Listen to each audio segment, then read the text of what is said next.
Donc est-ce que le budget IT doit se retrouver distribué sur l'ensemble des autres directions, marketing, e-commerce et ainsi de suite? Je ne pense personnellement pas.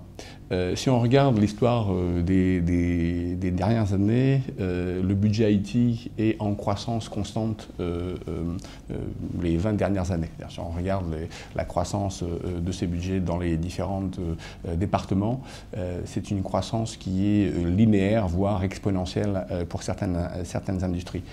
Je pense que le changement ne vient pas dans l'opposition des directions marketing et commerce en face des DSI. Je pense que chaque métier va prendre en compte de plus en plus la valeur ajoutée de l'IT dans leur système. Et leur stratégie dépendra de plus en plus de la valeur ajoutée de l'IT. L'IT restera, à mon sens, un métier à part entière, mais la valeur ajoutée se crée quand les deux, le métier et l'IT se rencontrent, et je pense que le budget de l'IT, à mon sens, va croître plutôt que se disperser. Et l'enjeu pour les DSI, c'est de ne pas se positionner comme un acteur à l'extérieur, mais un acteur à l'intérieur de la DSI, comme innovateur, comme intégrateur, et comme proposant une valeur ajoutée à ces différentes directions, que ce soit marketing ou que ce soit e-commerce. Ce sont des métiers différents, mais qui apprennent aujourd'hui la valeur ajoutée de l'informatique dans leur métier de plus en plus. Et donc je pense que c'est effectivement quelque chose qui va aller en s'incrémentant.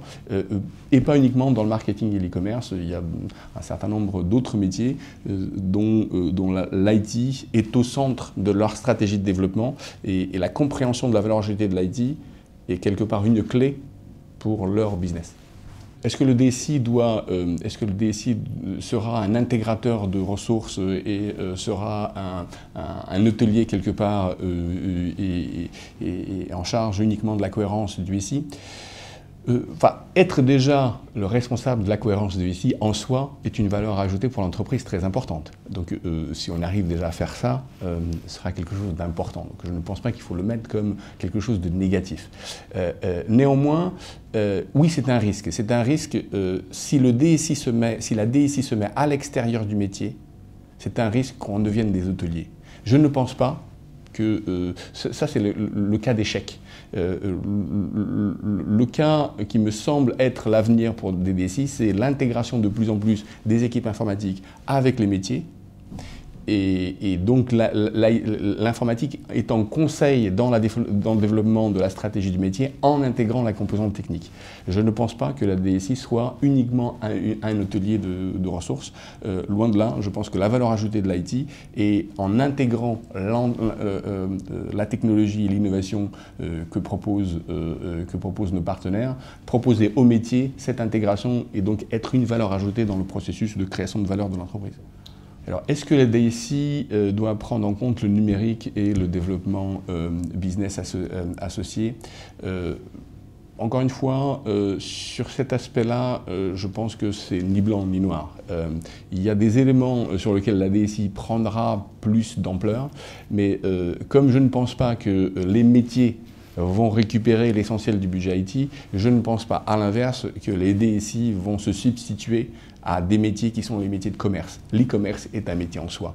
La technologie supporte le développement de ce métier et le dialogue entre la technologie et l'e-commerce apporte de la valeur. Donc il faut respecter les métiers qui ont vraiment des différences et c'est le dialogue entre les deux qui crée cette valeur.